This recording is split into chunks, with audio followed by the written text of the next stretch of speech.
Hello, everyone. Welcome back. Let's see what the agenda says for today. We have a couple of items on the agenda. I don't see George. Yeah, I don't see George online. So two of the items are from George from Google, and one is from Marcos. I don't see Marcos either. So in the meantime, we could do like a quick status of things until maybe more people show up. Igor, you wanna start? Any changes? Any new stuff for this week? Oh yeah, hey everyone. I don't have any updates this week, but thank you, Adrian, for reviewing the code. Yeah, I saw the issues that you mentioned, so I started working on it. So hopefully next week I'll provide some update. Thanks, Igor. Yeah, let me know if you have more questions on Slack. I'm available. Sure. And the other people on the call that I see right now, Satish, maybe. Do we have any update on technicalities of the tool? I know I had like an item from last week to send an email on the next meeting. Haven't gotten to that yet. Oh, okay. No major updates. Because last week, like the team was out for a build, and this week also we are working to push things before the code freeze. So no major updates from my side. I see. Okay. Thanks, Satish. Young, I think you're the last one that I see on the call. Anything on VC you want to share? Yeah, so it's in a demoable state. So on the virtual client with the log for Milton for the OCP diagram. I have something I can show today. Do we have time to see it today, or we can do next time? Yeah, I think we have time, and I don't see other people on the call that I can ask for a status with. So you're the last one. Okay, cool. If you wanna do a screen share, then Okay. you should have access to do a screen share.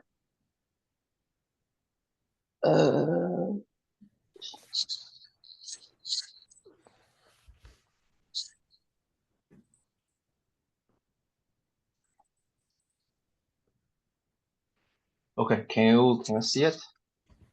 Yes. This week? Okay, yeah, this is I'm going to run virtual client just once from this folder. I'm going to delete the logs folder. I'm going to run a very short workload OpenSSL with just one encryption, just to demo the logs, and we can examine the logs generated here. If you're not familiar with virtual client, this is the command you will run if you go to our getting started page, exactly the same profile. Finish in about a minute. It downloads the OpenSSL and runs it with shard 255, and it should run for 30 seconds. Meanwhile, you will create the logs folder. Logs folder. Okay, here. You will do it while it's running, so it's real time, and also once it's finished, a couple more will pop up, like a measurement and measurement series. And so Dan and Adrian, I might need someone's help to further review this, because I still have questions about what some of these fields mean and how to connect. But let's examine the logs. So these are just JSON log files that series start and measurement series start just one with GUID time, and then measurement, which is the actual metrics, the KB per second for the encryption, and then the time, and then log for whatever we did. Yeah, very short. This is what I can demo right now. As you can see, some of the things I still know I haven't like connected But I have some questions, like what's the difference between test run and test series? And I can talk to you like Dan or Adrian after this call. But if you think this is okay, maybe I can give you a branch or a build. So some people of like from this team can try it out and see if we can use it for any projects. Right. Thanks very much, Young. This looks very nice. I have a couple of comments, and I did raise my hand then just to be in front of you with the comments.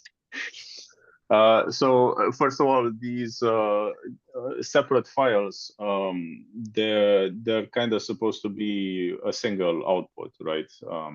Okay. I don't know the technical reason why these are separate, but I don't think it should be Yeah, they difficult to can't be join them. the same, but then I thought, some of the end nodes will be in their own file because that's what I see here. So I can totally merge them. Yeah, I mean, I don't think this is a big issue. Just mentioning that the output should be like a single file output. Okay. For the rest of your questions, so I want to address the series question that you had, and the rest of them we can do on Slack maybe. Yeah, yes. Let's do it more on Slack because I know like test run probably is the smallest unit, but what about step and the series? Yeah, so I want to address the measurement series specifically because this came up in another diag. Oh yeah, I was doing the review for Igor for memtester, and it came up there as well. The measurement series, if you look at the spec text, it says this is for a chronological type series of measurements. So it's something that you measure in time. And I kind of get the feeling, at least at first glance, maybe I'm wrong here, that your measurements in the files that you just shown are not time-based, but rather different types of hashes that you have accumulated or exercised. But we can go into more detail on this on Slack. I just want to highlight that series is strictly tied to chronological. Okay. And so, anything else is just a single measurement. Okay, so most of the stuff fits into steps. Is that? Yes. Okay. Yeah. Okay.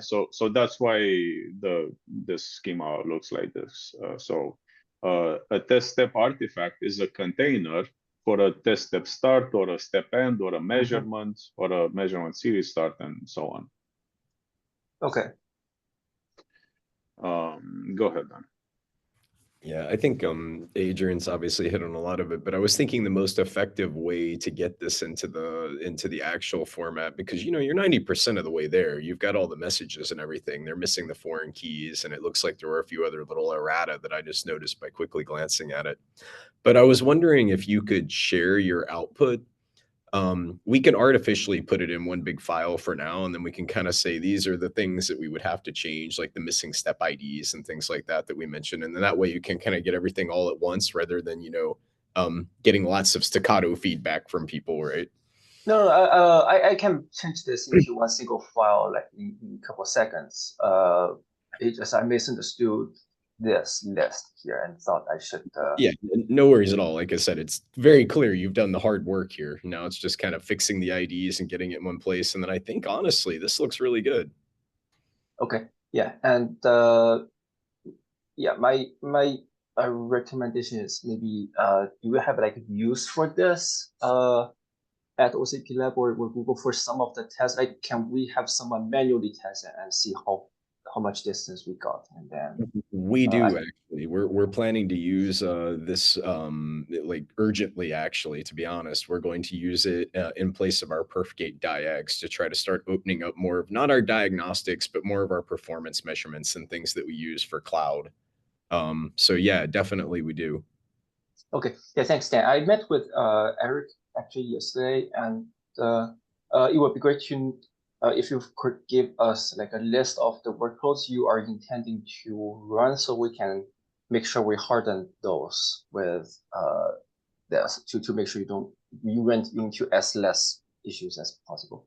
Yeah, can actually do that probably before the end of the call. Let me go look at the design doc we had, and there were a couple that we were thinking about adding to Perfgate as well. So stay tuned. Let me get that. Okay, thank you. Adrian? Yeah, so on what Dan just said with making this in a single output, you have or we have another tool that you could use, which is the schema validator. Like if you look in the Yes, I saw that. Yes, that's Yeah, so Python, but okay, yeah, I can use that. so I mean the point that I'm making here is you can get a lot of feedback in regards to the schema if you just make all of this manually, one file, for example. Although I'm not sure they would like. I think you might need to do this in codes rather than just No, share the files, because if I think do they it in need to code, like. it will just be 10 seconds. It's simple. Yeah. So the point is, one line. So yeah, I agree that you're more than 90% there with all of this. But the point was, if you get a single output out of it, you can run the validator against it, and it's gonna Okay. tell you like, Okay, thank you. I will try that. this field is missing. This doesn't have a value. This is not compliant. So it will give you like a trace to exactly what field needs to be there and why. Okay, understand. And I have one more question. Maybe I've asked this before, but I don't remember the answer right now. Okay. Can we run this with mono? So what's mono? Mono is like the equivalent of .NET on text Linux. Editor. The mono NuGet package on Linux, you mean? The mono runtime that is like the equivalent of .NET in on Linux systems. So this is self-contained. Next time I can demo it on a new Linux VM. It does not need any dependency. So how would this compile for an ELF binary? Because I saw an exe run, right? Yeah. But we build for all 4 runtimes here, and for Linux it's just the virtual.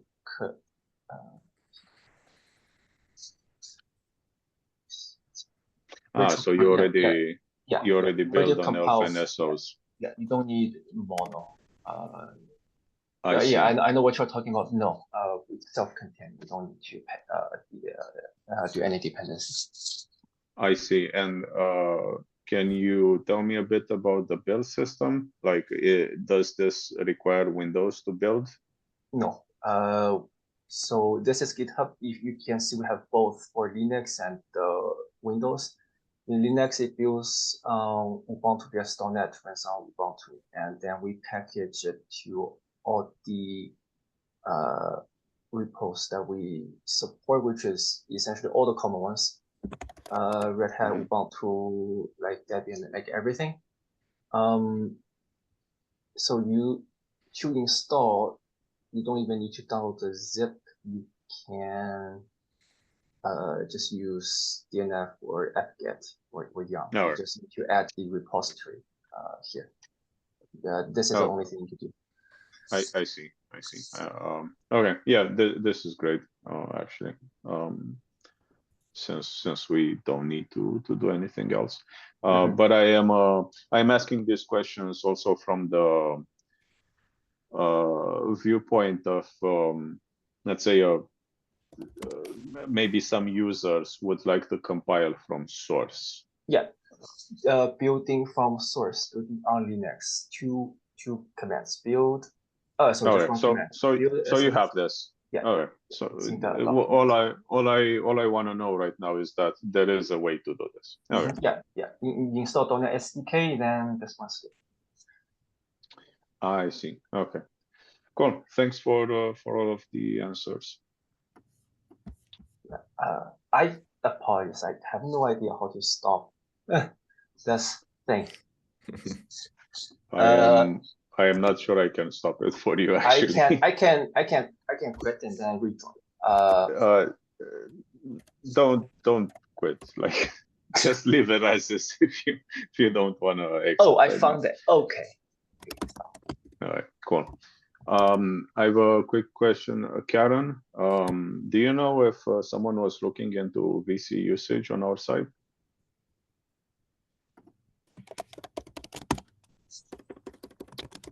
I see you unmuted, Karen, but we can't hear you.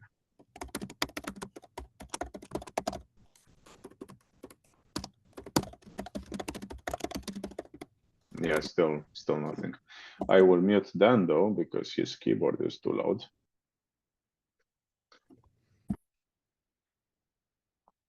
Okay, Karen, I think your mic isn't working. If you could reply on chat at some point, then I'll take it from there. If someone is using or looking into using VC on our side, like similar to what Dan was talking about. Okay, thanks for the demo, Ian. That was very nice. Now we could go through the agenda items. I don't see the people on the call yet, but I have enough context to ask the question at least. If nobody wants to raise anything else right now. Yeah, go ahead then. I just have one. I want to do a quick recap from where we were planning to be in October. You know, we said we'd have the 3 diags. We'd have the memory test, we'd have the PCIe crawler stuff, and then the final one was the CPU diag. So for SAT, we've got that. It sounds like Igor's almost got the memory test thing going. Whatever happened with the code review for Paul's stuff for the PCIe thing? Yeah, that's a fair question. And I was gonna wait a bit more time until I ask this particular question, because we kind of got somewhat of a silent agreement that since we didn't get like the demo at the OCP summit, we can like push the things a bit, but maybe we shouldn't push them too much. So to your question, both of the last 2 projects, so like memtester and PCI crawler, are in the same state right now. So I just finished the review for memtester yesterday, I think, and the PCI crawler has had a couple iterations of review. So I need to do one more right now based on the questions I got from Paul. Okay, so it sounds like they're in code review. They're checked in, not committed. Correct. Yes. Okay, sounds good. And it looks like Marco showed up too, if you wanted to ask him your question. Yes, Marcos. All right. So do we have anything else to raise right now, or I can start with the agenda items? All right, I'll start with the agenda items then. So Marcos, since you joined the call, I think you had this question from last time or maybe 2 times ago. Do we have a developer guide to walk people through producing a diag? I mean, this was your question. Do you think we have enough context to discuss this right now?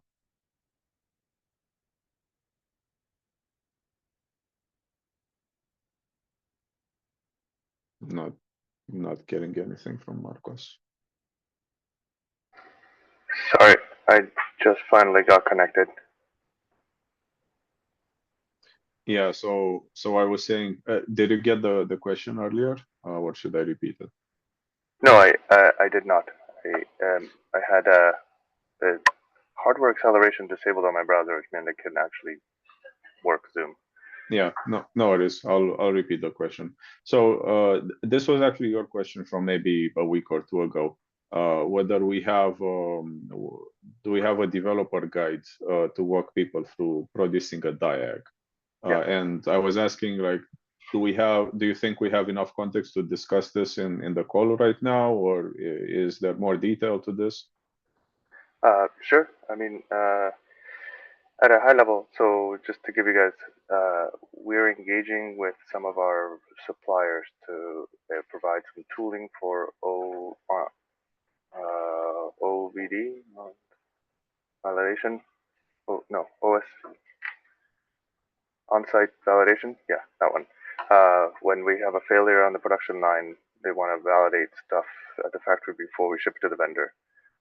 And since they're going to be developing a tool, and we're going to be asking them to develop some tooling for us, I propose to the quality folk that they look at OCP and diag as a format for their tooling.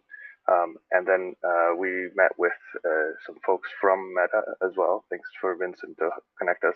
And so they were really they really liked that idea as well. So now we're engaging with one of these vendors. We're having a meeting with them soon to do some for them to produce an SSD OSP tool for us. And so the quality folk asked, what do you have so that we can show them to prep them on this? And so we have an internal doc that explains how to build a Melton V2 diag, so an OCP diag, but it's very kind of Google-ish in the sense of how it's written, etc. And I thought it's a better story from what we're trying to communicate here to get something that's a lot more OCP diag based. So that was basically where I started them off with a presentation from last year, and then the next step up would be of, okay, so you've bit, now here's how to get you to produce a new diag in the shortest amount of time. Here's the basics to get you to introduce your development team to what we're looking at. I see. Thanks for the context, Marcos. Are they looking for a native kind of implementation like C++, or is it more script-like to go towards Python? I think that's on us to figure out how to, like, we're basically doing the introduction, right? So, and it's what's the introduction to to their development team of here's what it looks like. So for us to, like, where it would say you have options, you can go C++ and here's why it's good, and you can go Python and here's why it's great, right? Like whatever that is. So I think that's, if somebody's trying to make that decision, it's kind of that's the fact that that's a decision they need to make is something they would need to be told. All right. Okay. So that hasn't been decided yet. This is very early on in the process. Okay. So this document for Melton that you mentioned, is this something that we could export as the OCP test validation group and maybe start from it to add more instructions for how to produce a diag?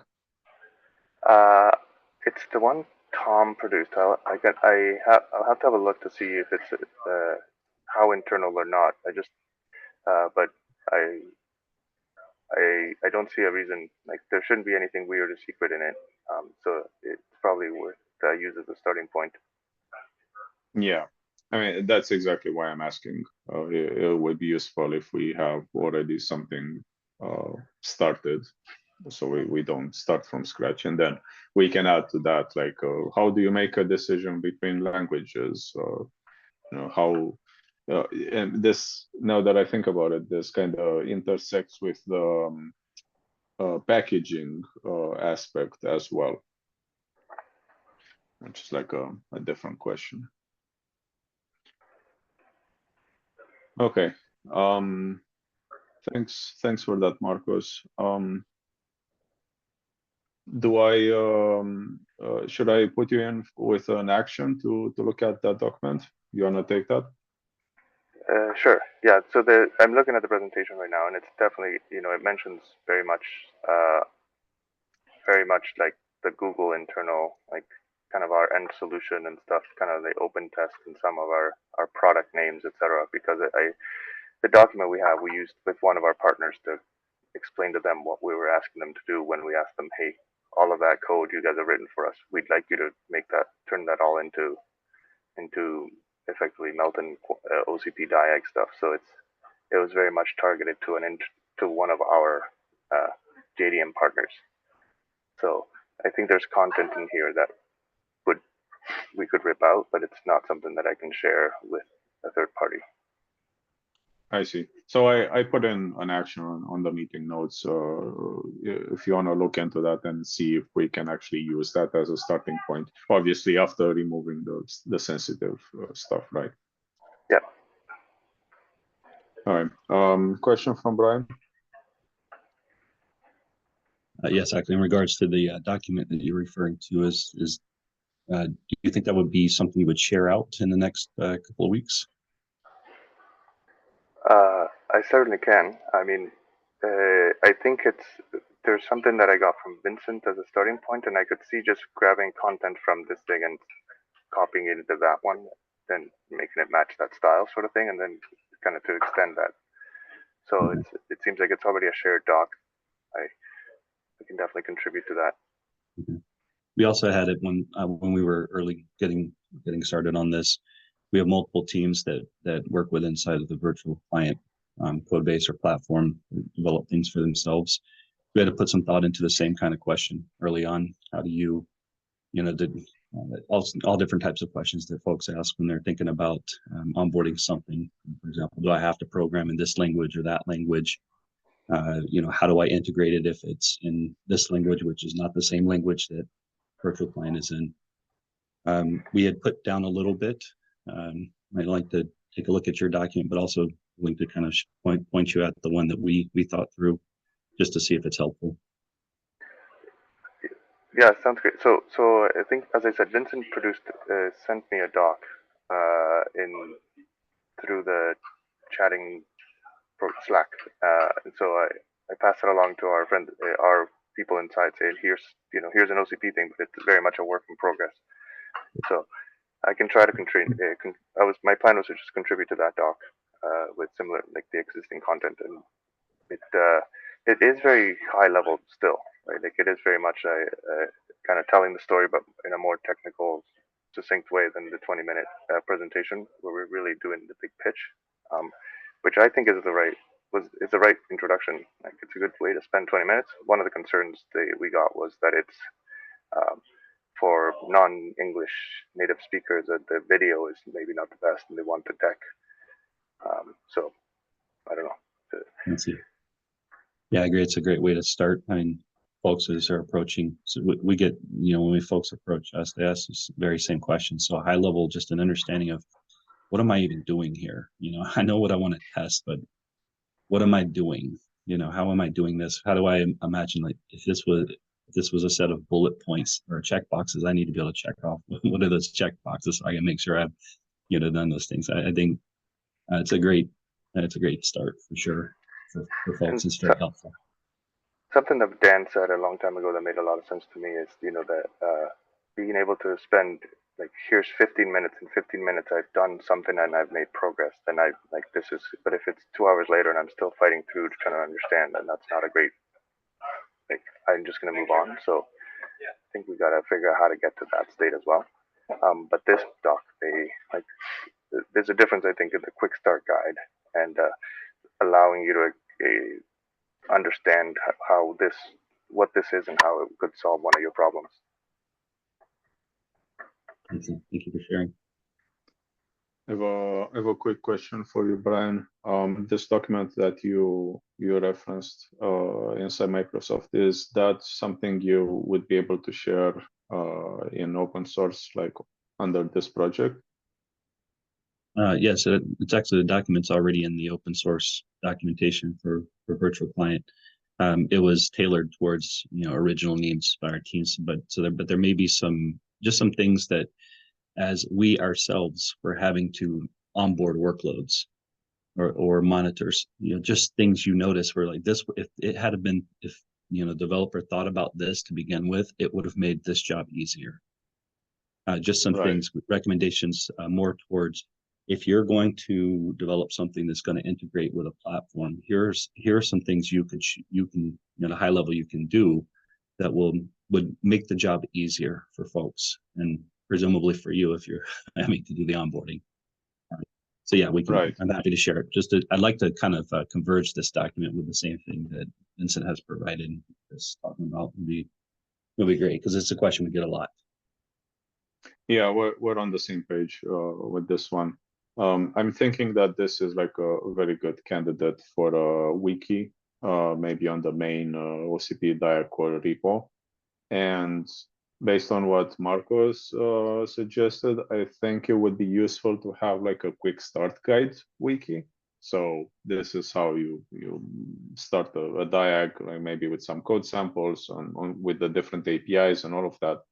And also a more deep dive comprehensive thing on diagnostic design rather, and how the spec applies to that kind of stuff, which none of this we have right now, right? But we've been talking a lot about it.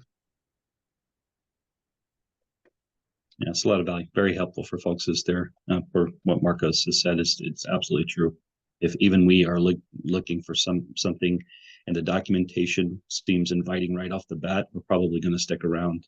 If the documentation doesn't seem good, we're probably moving along to something that has where you can imagine that developer that threw that at you was empathetic to your position, as an engineer. So yeah, that's a very fair point. Ideally, you want something to follow like a guide step by step. So we should do that. Definitely. That's good. Thanks for sharing this. That was an interesting topic for us for sure. Yeah, thank you as well. Okay, so I'll take a couple of notes on this, what we just discussed. If I can add an action item for you as well, Brian, to share that document that you have, at least the link to it, since you said it's already available. Good thing. Yep. All right, thanks. Now, the other two things that I see on the agenda are from George, and I don't see George on the call yet. So I'll ask again if anyone wants to raise anything up right now. Otherwise, I can try to like give context for the items from George. Go ahead, Vincent. Hey, unrelated to this, but I was trying to circle back after the talk Bhushan and others gave regarding CTAM. Anybody here has an update on where the OCP DIAG CTAM repo is headed? Is the intent to merge? I believe Bhushan had shared a different repo. I was trying to dig it out actually right now, and I couldn't find it with a Google search. Is the intent to merge those two, or is there a different approach? I don't know if that's an update. Was this question for Vincent? And I missed a bit. Merge what with CTAM? So we have an OCP DIAG CTAM GitHub project, right, under Open Compute. But I believe the current home to CTAM is obviously is different. So my question is actually for all of us. I see Venkat's raising his hand. So maybe Venkat will pick this up. I just wanted to know if that repo is actively under development or where we are on it. Yeah, my understanding is right now the main branch in the OCP DIAG CTAM isn't kind of populated, but there are other branches, right? Developer, Microsoft, and developer. Those are being actively updated. That's what I see. So I guess your question is if they're going to be merged into the main branch. Okay, I see. Yeah, probably something to follow up with Rajat, but I don't have an answer. Okay. Yeah, we can take that offline. If Rajat is the go-to person to own this, I can ping him on Slack. Yeah, so Rajat is on the technical aspects on CTAM from what I remember, and Bhushan should be aware of what's happening there as well. But I can confirm that from what I know, there's a different branch if you look at the repo, which is active, and there's one from NVIDIA as well. And they want to merge that into main at some point, but it's all in that repo. I'm not aware of another repo. Okay.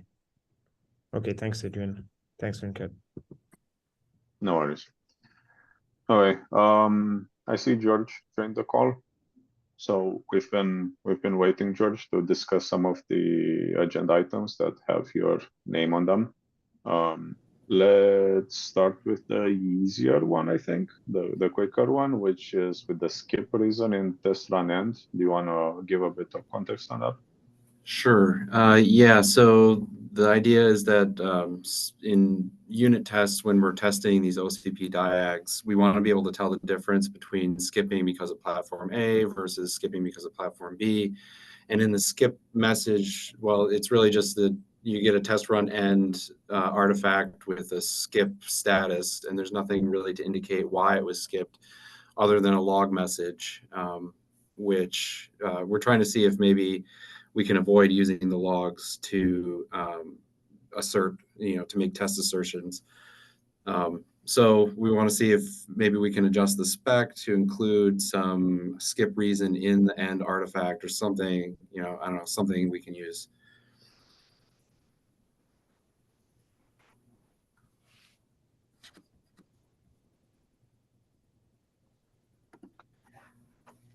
Go ahead, Dan. To George's question, like I'm okay with extending the skip reason if we need it, but we also have some really more impactful changes in discussion right now around the LM tool or LMT tool, where we're looking at basically having the ability to have two components and a link as a hardware ID. This actually changes a lot. And does it make sense to have maybe like a breakout session where we take all the open sort of RFQs or whatever you want to call them for changes spec? Because we're actually starting a big project internally now where we're going to look at being able to run this output and interpret it in our DC systems. So if we could kind of get like an idea of all the changes that are coming at us, right? Like we'll probably need some type of regular cadence for how we allow updates if we're all going to keep synced to this output. I was hoping to wait until we had all the diags and everything landed, but it might make sense to go ahead and try to parallel path these. So Dan, is this something that would be addressed in the extra call that we will have on the LMT diag with the mapping, or are you thinking of a regular different meeting to talk about RFCs? I think it will be hard to get a regular different meeting on our side right now. I think once we get critical mass and some of these things start landing, it's a little bit easier to justify. For now, I'd say let's try to plan for the one-off and kind of get that clarified and then get our RFC process in place for how we're going to do future changes. Like we've discussed it, but we haven't actually done it yet, aside from the one example that we did with Dylan. But I think this would be useful. And the only reason I'm kind of, bringing it up now is we're under a little bit of time pressure to get started.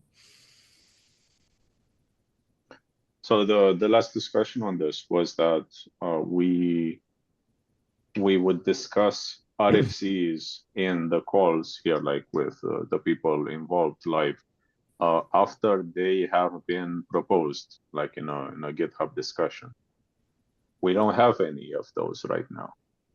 Okay, I think that's fair. This sounds reasonable to me. Francisco or Satish, did you guys want to put together the RFC that you guys were proposing, working along with WA? You are Francisco. Sorry, I didn't see it. Okay, yeah, sounds good. We can put together an RFC. Sounds good. Awesome. Thank you, guys. Well, you can help, right? You want me to start this RFC? Sure, I can give it a shot. Yes. To help with Satish and I. That way we come up with something, and anyone else who wants to help. So just to make sure, we are talking about an RFC in terms of changes to the spec, right? To the output spec. It would be potentially change. We Now a single lost. hardware ID to We a lost list. you. Dan, we lost your audio. If you could repeat. Yeah, for a bit, yes. Okay, am I back? Yes. Yeah. Okay, yeah, it would be basically changing the cardinality of what we link for a measurement right now, where it goes to one hardware ID, either to a list of hardware IDs or conceptually changing some of the information in the hardware ID. There's a couple different ways we can accomplish it. Let's see what the team proposes. I see. Okay. Yeah, that makes sense. Okay, so then I'll put in an action item for Francisco, Hua, and Satish to look into this. And if this is done, maybe we can get back to what George was asking about. Like this kind of diverged from his initial question, I think.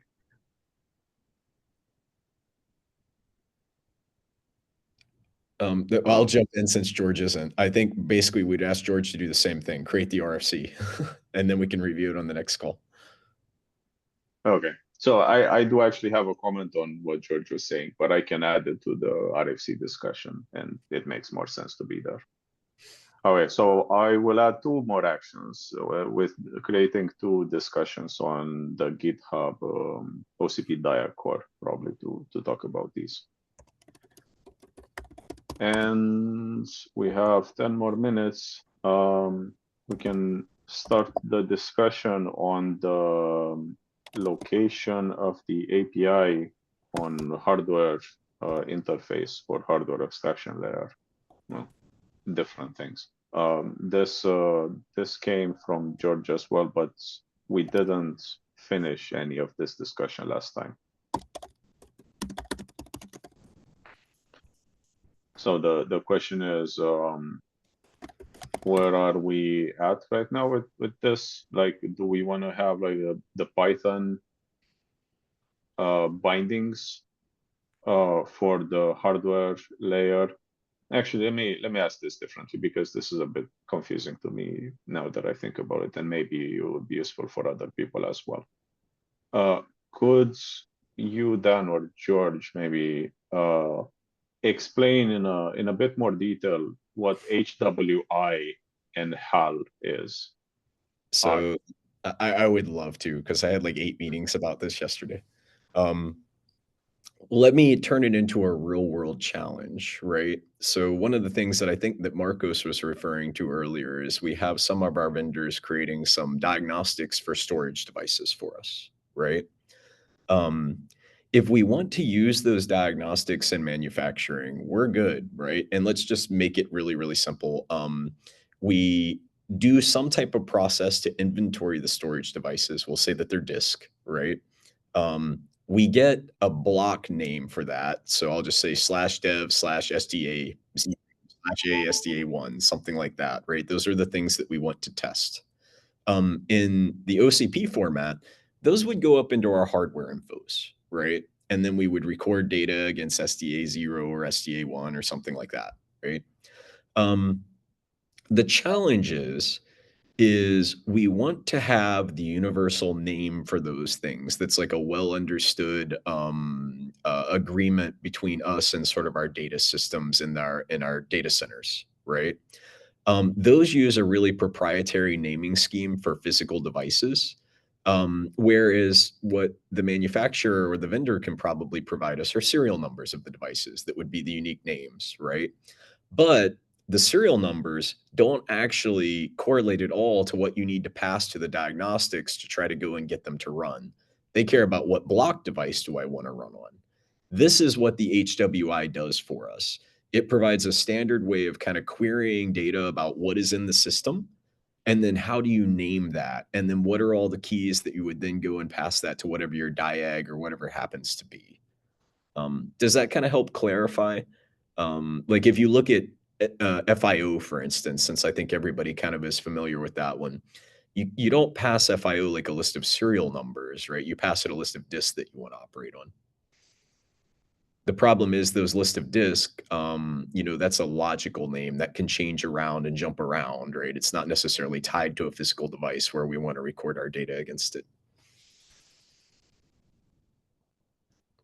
Go ahead, Vincent. Yeah, so maybe a quick question. Thanks for the visual on this. It makes a lot of sense, kind of a mapping table as a resource identifier, right? And we've talked about this before. Is the HWI the API that goes along with this mapping table, essentially? Do you see it that way, or do you just really see it as the mapping table as a spec? I think it's the API, but it serves the purpose as that mapping table. Like, for instance, if you look at our HWI API right now, it has things like get disk, get CPUs, get mem or get DIMMs, things like that, right? Now, the way you go and get those DIMMs, right, like can vary by platform, right? That's what the HWI kind of provides for us, is the diag doesn't really know or care where it's running. And before I let you jump in, Venkat, just a follow-up question. How much decoupled is this API from its implementation? In other words, when you're referring to HWI, or when George is bringing it up in the Slack channel, are we talking about the abstract the abstract interfaces, or are we talking about the implementation of it, which might also cross-reference the bill of material and some other data sources, or is it just the abstract interface? I think it's it's kind of both. It's the abstract interface for what does it look like to add this HWI to your diag, and then we can open source some of the implementations. Like, we can probably open source what we're calling the on-host implementation, because it's just a bunch of Linux utilities behind the scenes, right? LS CPU and things like that, right? We can probably also open source the Redfish implementation, because that's for the most part pretty standard. But then we have proprietary ones that we would not be able to open source. This is what we've told you guys about in the past, called Jesus, which is kind of like Windows Device Manager for Linux that we put together, right? That has a bunch of proprietary code from CPU vendors and disk vendors and all kinds of other folks that we just aren't allowed to share. Makes sense. So I'm kind of wondering more on the technical design of this item. So it would be useful if we had like a technical overview or design overview. But for right now, I guess my question is this kind of a bigger service thing that needs to run independently of what we're talking about here? Because the API is one thing, it's producing OCP output and all of that, but I feel like we're talking about a different entity which is able to do all of these mappings, and it has some infrastructure to it. Am I wrong? You're not wrong. And then the question about whether or not we need to bring it in here, for us, is kind of driven by the business need of, do we want to take a diag that's an OCP diag and run it in our data center? That was not originally something that I was thinking about. I was thinking we were going to take our OCP diags and kind of provide them to vendors and provide her to our manufacturers and things like that, which is still a big value for us, right? But now there's a push to also say, well, hey, you're running them there, why not run them in the data center? And that's where I think it might be a unique challenge for Google, because of the way we integrate into all of our repair systems and things like that. We may have painted ourselves in a corner here. It might have been a bad design, right? But it's sort of one of the challenges that we're dealing with now. So do you think we could get some design document overview? Because I, at this point, don't feel informed enough to be able to have a discussion on this. Okay, remember, we do have the HWI interface. It is in our C++ implementation of the library. So it's there now. You can see the real thing, but we can also do like a deep dive into what we have now. I can get our engineer who's kind of leading that up. His name is Shufeng, and I'll see if he'd be kind enough to kind of come in and give us an overview of the API and how it works and how his backend plugin model works as well for how you plug in different implementations to satisfy that interface. Okay, and another quick question. We're running out of time. So if I think of this as a black box, the inputs for it are like the system itself, maybe this agent that collects data from on host. Maybe there would be something that can do out of bands data collection from BMCs or whatnot. And the outputs are basically something that we can put as an identifier into the hardware infos in the DUT. Is that reasonable? Yeah, I think the output right now actually are hardware infos, if I recall properly. I need to go back and check that though.